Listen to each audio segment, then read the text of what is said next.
I'm Naira Antoon, Director of the Transnational Trends in Citizenship project. You're listening to Order from Ashes, the podcast from Century International. Today, I'm speaking with Jacob Mundy.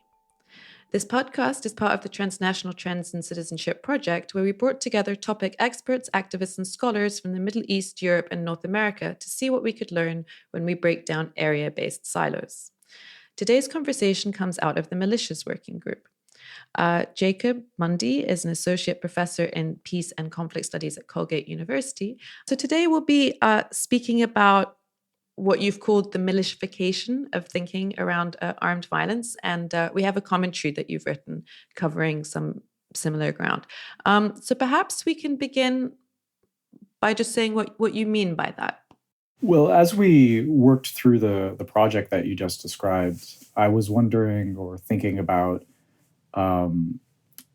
usually what happens in terms of my thought is I'm often very skeptical about claims that there's something new going on in the world, and that there's always a kind of repeated assertion that features of contemporary armed conflict, organized violence, that you know they're unparalleled or unprecedented in human history. And some of my past research had looked at how claims of newness of war are almost, every period of warfare, World War II, Vietnam, you name it, has had these claims that, this is so different than what we've ever seen before. And it seemed to me that a lot of armed conflicts lately, particularly those in the Middle East, the one I focus on the most, perhaps Libya, that armed actors had been labeled militias, and that had raised suspicions in my thinking about what is driving this new framing. Why is militia now the kind of go-to word in terms of thinking about armed conflict? Is it actually the case that there are more para-state armed forces than ever before, and yet at the same time we often describe anti-state forces and militias? So partially what I was thinking about in the piece was, what does the actual data say? But then also thinking behind the data in terms of what could possibly be motivating this sort of new framing or thinking about contemporary armed conflict. So just in terms of like a time scale, like when would you say that this framework kind of emerged? I think it is probably an outgrowth of the 1990s and the international community grappling with armed conflict in a new way outside of the paradigm of the Cold War, which had provided so many, discursive resources and framings that understandings of armed conflict in the Cold War are often ready-made, and that obfuscated the actual dynamics of what was going on on the ground. In the 1990s, with the collapse of the Cold War framework to think through armed conflict, or to be told what to think about armed conflict, new paradigms had to emerge, and I think there was a grappling for a kind of understanding. If you look at, I think, the Yugoslav wars, where you see a lot of claims to militia status among actors, but more importantly among framing from outside observers who aren't quite sure what to designate these various groups, because they don't seem to look like insurgents in the way that the Cold War told us to think about insurgents, and they don't look like terrorists in the way that other terrorist groups had framed that kind of activity. So if the Cold War, as you say, with the end of the Cold War, we lost sort of prevailing frameworks that we were used to using, or that commentators were used to using, so new paradigms had to be found. But is it not the case that not only the frameworks changed, but did armed violence itself not also change with the kind of shifting relations that came with the end of the Cold War? On that question, yeah, I think there's some divided evidence in terms of how the end of the Cold War might have impacted armed conflicts. It's not the case, at least from the data that exists, and we can talk about how data is formulated. That's also a huge part of what went into my book about Algeria. But the late Cold War, from, let's say, the 1970s through the mid-1990s, saw a steady accumulation of so-called civil wars or internal conflicts in the international system. And there's maybe a slight uptick at the end of the Cold War, but the accumulation of conflicts is a trend that preceded the collapse of the Soviet Union by 2 decades. I think the debate mainly would have to center around what is the collapse of the easy availability of patrons. How did that change armed conflict? And I think there's some interesting research has been done that, the United States was no longer looking to arm anti-communist forces, and the Soviet Union wasn't able, or Russia wasn't able to do likewise. And so there was definitely going to be a change, perhaps at the level of political economy and international politics of armed conflict, because there wasn't ready-made funding sources for armed groups to go seek patronage in that way. And there's some research to suggest that this led to civil wars or internal conflicts that were much, let's say, less technologically sophisticated than the ones you might have seen during the Cold War. That nobody was giving anyone Stinger missiles anymore. No one was getting helicopters or tanks or things like that. And this might have also increased movement towards black market as a way to sort of supplement the reproduction of armed conflict through new transnational political economies. So in that sense, I think there was some differences, right? But then that also raises the question about new war theory, which I talked about in the piece. Yeah, we'll turn to that in a moment. I think just to say, it sounds like, because the evidence that you've pointed to that would suggest there's some change in the nature of armed conflict with the end of the Cold War almost seems commonsensical, right? So that with the end of the collapse of this global power structure, that inevitably conflict would change, and so it's just natural that we would seek new paradigms, and there's nothing problem. It's quite a smooth. It just seems commonsensical, but you're troubling that a little bit, and you've alluded to the fact that perhaps the frameworks that were in use weren't really fit for purpose anyway, and weren't picking up on actual key features of armed violence, right? Yeah, there are two questions there for me. One is, what is the utility or pragmatic value of any given framework?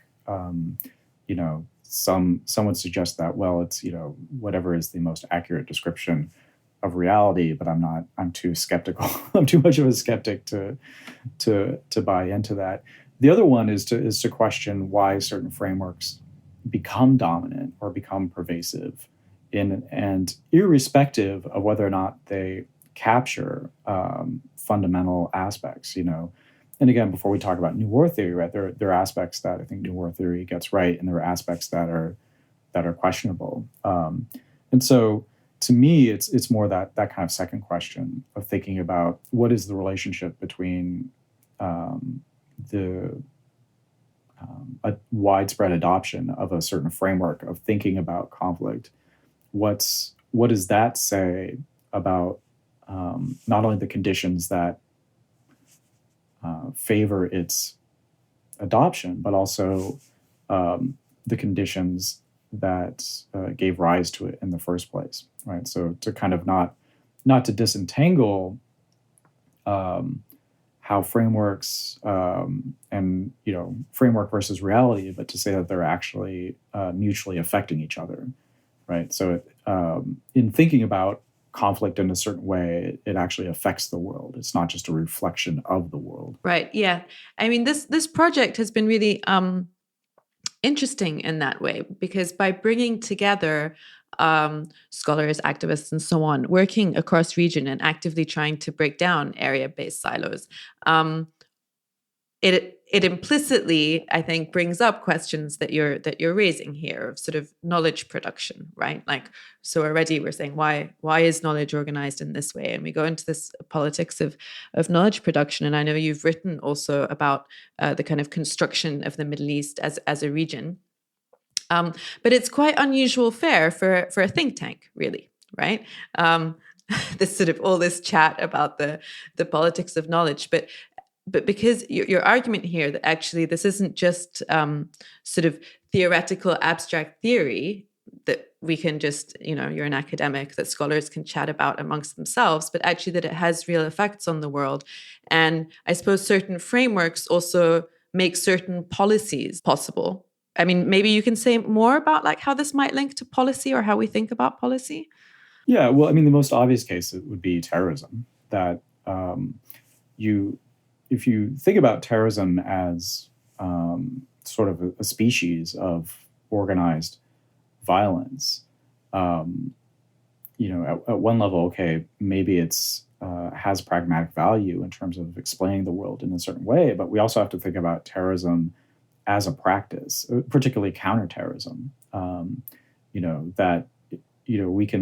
We can talk about definitions of terrorism and the one person's freedom fighter is another person's terrorist, but for people who are targeted in a drone strike, or people who are in jail because their bodega accidentally transferred money from Somalia that might have been tied to Al-Shabaab.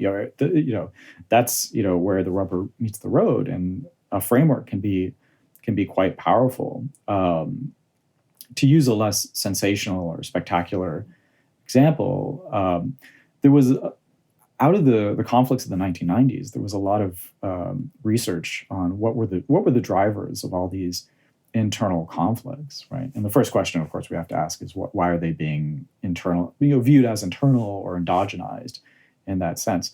But nonetheless, the World Bank, for example, became very interested in understanding. You think about Somalia, Rwanda, Sierra Leone, Yugoslavia, right? This was a development challenge for the World Bank, institution that had reformed itself as a development agency, and so.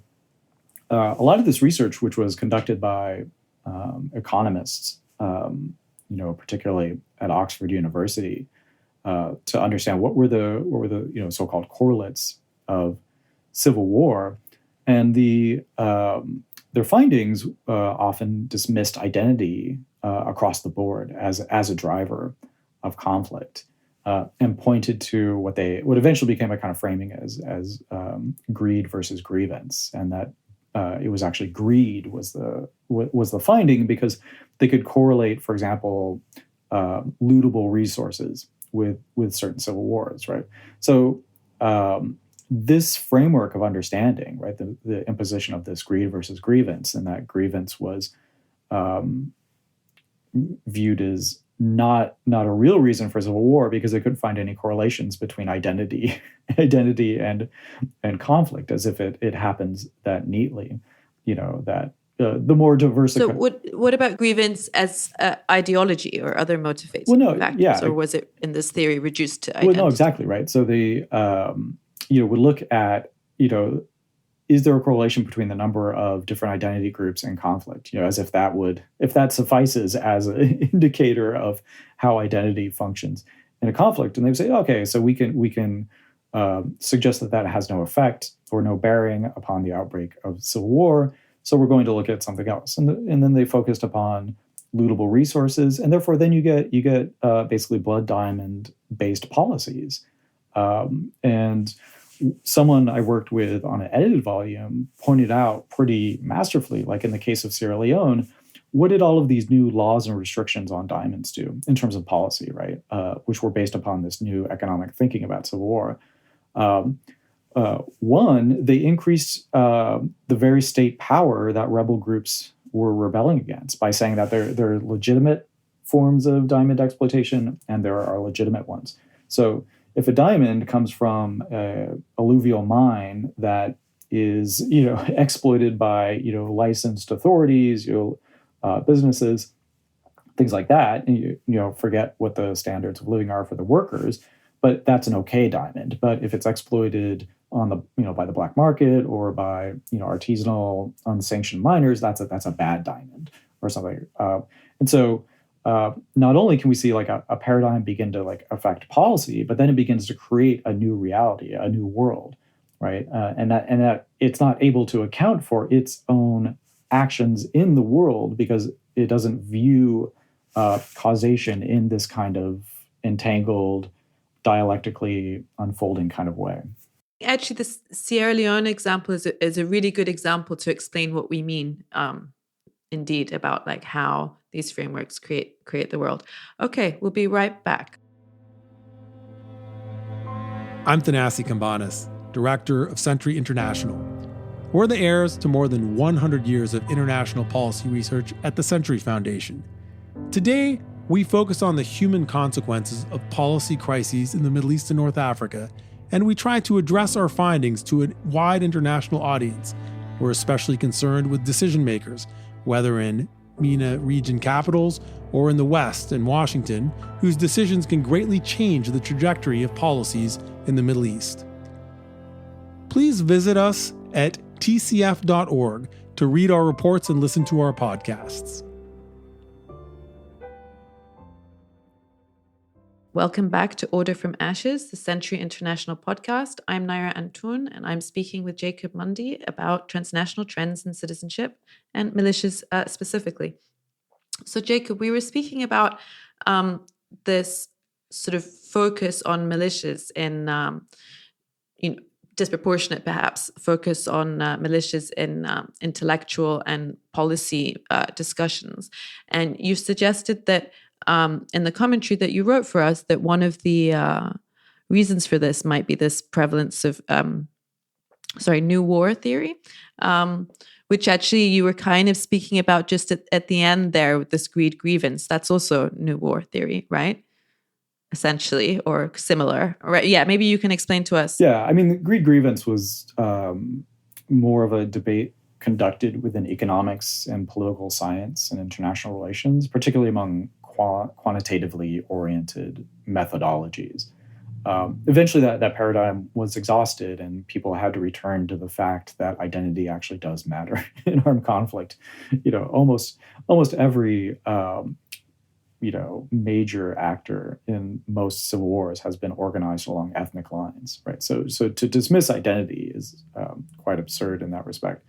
New war theory was particularly advocated by Mary Kaldor and came out of her observations of conflicts in the 1990s, particularly Yugoslavia, where you had the disintegration of a state, the rise of so-called militias, and their connections to transnational flows of goods, humans, services, things of that sort. So New War thinking was an effort to place the kinds of conflicts of the post-Cold War period in the context of globalization, but the kind of darker side of globalization and the sort of Carolyn Nordstrom shadows of war kind of approach. There was a strong pushback against New War thinking, but getting back to my point, right, the New War thinking wasn't able to think about why it existed, what was driving New War thinking itself. Not just the phenomenon, but the insistence that the wars were qualitatively and quantitatively different than they had been before. What was New War thinking emblematic of in terms of the geopolitical moment of, let's say, 1998 to 9/11? So what was it emblematic of? Well, I mean, that's the thing. One is obviously being a part of the discourse of globalization, a certain framing of what was happening in the world post-Cold War with international trade, the idea of that there's a fundamental tension dividing the world between multicultural cosmopolitanism and ethno-nationalist separatism, the insistence that wars of this period were in effect anti-political in the sense that they no longer created or made states in the classical European model of the post-medieval period, as if everything has to be held up to a European framework in terms of what war is supposed to do. And so that inability of frameworks to interrogate themselves is the thing that I was kind of getting at and trying to get at with thinking about militias. Yeah, I mean, to be honest, I was a little surprised to see this mention of new war theory in your piece, because I think the reason I sort of put it together with the greed versus grievance debate is because I studied this in my undergrad, and I remember writing an essay at undergrad being like, oh yeah, it's not true that wars are new, and not to show my age, but that was like 20 years ago. So I was a little surprised. We were taught kind of the flaws of the theory, really, and and so I'm a little surprised that 20 years on, 2 decades on, it's still so prevalent in sort of mainstream policy thinking, really. Well, I would probably suggest that you could think about new war theory as capital new war theory, that's specific to Mary Kaldor's thinking and people who've followed her. But also a kind of sense, lowercase new war thinking. So I think I cited sort of a documentary produced around 2010 by a public broadcasting service in the US, which was framed entirely around this idea that conflicts are fundamentally different, that they're more civilian targeted than ever before. They're based upon basically terroristic violence. That there's no sense in which the regular warfare exists in any sense anymore. And those kinds of claims, right? And viewing armed actors as militias seems to go part and parcel with that kind of worldview that what's sometimes called degenerate warfare. That warfare today is, again, wars of state unmaking, that their politics is not something that coincides with the liberal project of consolidating an international system of democratic nation states, things like that. Yeah, so I guess this new war thinking, sort of small, lowercase, has kind of perhaps become so prevalent that it's kind of entered commonsensical thinking, right? That there's a shift in the nature of armed violence with the end of the Cold War. It seems almost obvious. Yeah. So yeah, that's the sort of lowercase new war thinking, I guess. So yeah, in your piece, you also suggested that the prevalence of this kind of thinking is also to do specifically with the shifting or a certain anxiety around shifting North Atlantic powers and their shifting role in the global system. Can you perhaps say a little more about that? Yeah, well, the common framework that conflicts today are, anti-modern or, anti-state projects, or they're based upon ethnic identities or identities that have nothing to do with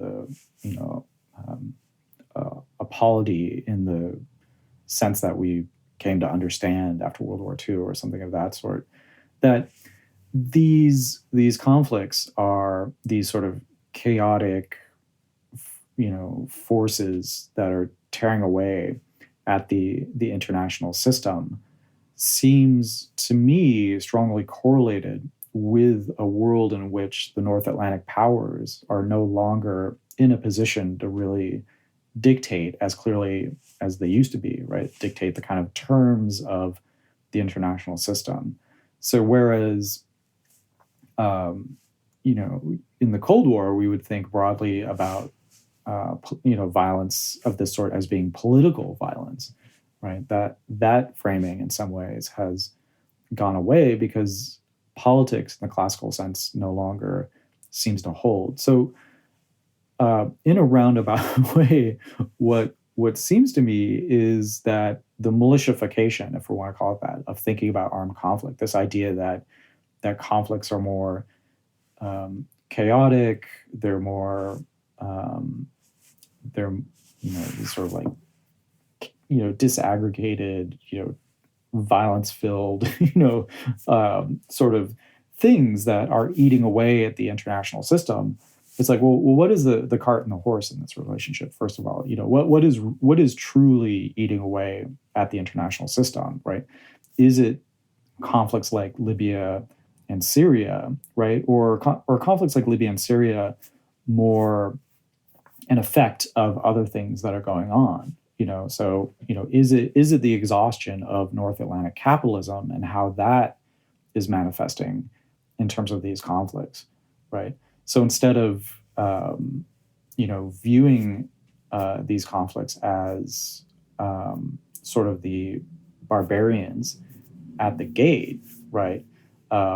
These conflicts are more kind of the chickens coming home to roost in a certain way of a kind of a failed paradigm, whether you think about it in terms of international relations as, I call it global Jim Crow, like a separate but equal system that's erected after World War II, where there's no real conversation about economic justice in terms of colonization, right? Or the ability of capitalism really to lift all boats and that sort of thing. So blaming armed conflicts, blaming China, blaming Russia, right? These sort of, diversionary tactics, instead of thinking about what is actually going on in terms of the West and the North Atlantic powers and their failure to secure the world that they promised, right? And so calling an armed actor a militia, for me, is significant because it is a kind of depoliticization or an anti-political kind of framing, right, that reinforces an understanding of armed conflicts outside of this traditional political frameworks that we've come to see. So it can be delegitimating in some ways, right? But more importantly, it feeds a kind of worldview of a world in chaos, right? And that chaos has, supposedly nothing to do with the failure of the North Atlantic liberal order. Wow, there's so much to ponder there. Thank you for joining us today. You've been listening to Order from Ashes, the Century International podcast. I'm Naira Antun, and I've been speaking with Jacob Mundy as part of our Transnational Trends in Citizenship project, which brings together experts from across different regions.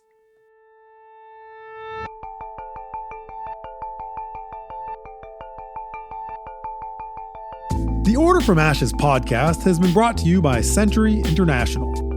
Our work builds on more than 100 years of commitment to international peace, security, and governance at the Century Foundation. We are independent, critical, and progressive.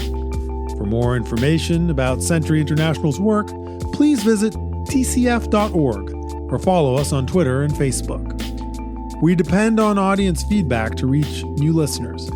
If you like what you hear, please leave a review wherever you get your podcasts.